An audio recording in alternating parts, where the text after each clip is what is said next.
Dualarını sonra desteklerinizi bekliyoruz inşallah. Bu sefer öden başlıyoruz. Ramazan misafiyesi veriyorum.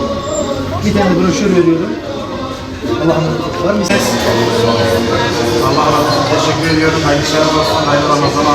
Allah razı olsun. Hayırlı Ramazanlar. Amcam Ramazan misafiyesi bıraktı. Gıda Park Üstü Belediye Başkan adayım. Başkanım buyurun sen. Efendim iyisiniz. Gıda Park Üstü Belediye Başkan adayım. Geri alsın. Hoş geldiniz. Hoş bulduk. Allah razı olsun. İnşallah İslam için güzel şeyler yapıyoruz. Allah razı olsun. Öncelikle dualarınızı sonra desteklerinizi bekleriz inşallah.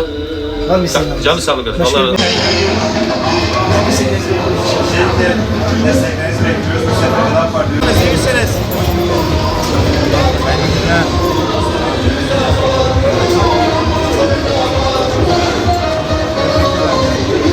Merhabalar, nasıl efendim? İyi misiniz?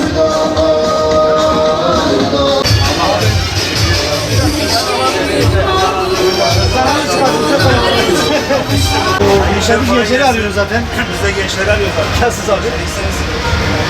Allah razı olsun. Oy kullanıyor muyuz? İlk oy mu? İnşallah. 2-3 maşallah. Çok genç gösteriyor ama. Bu oyunuz güzel bir yere gitsin. Bekliyoruz. Bu sefer öden başlıyoruz. Hayırlı Ramazanlar, hayırlı işler efendim. Allah'a emanet olun. Kolay gelsin efendim. Nasılsınız? İyisiniz? Selamünaleyküm. Hayırlı işler.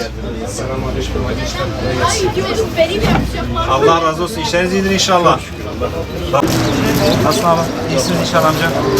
Merhabalar.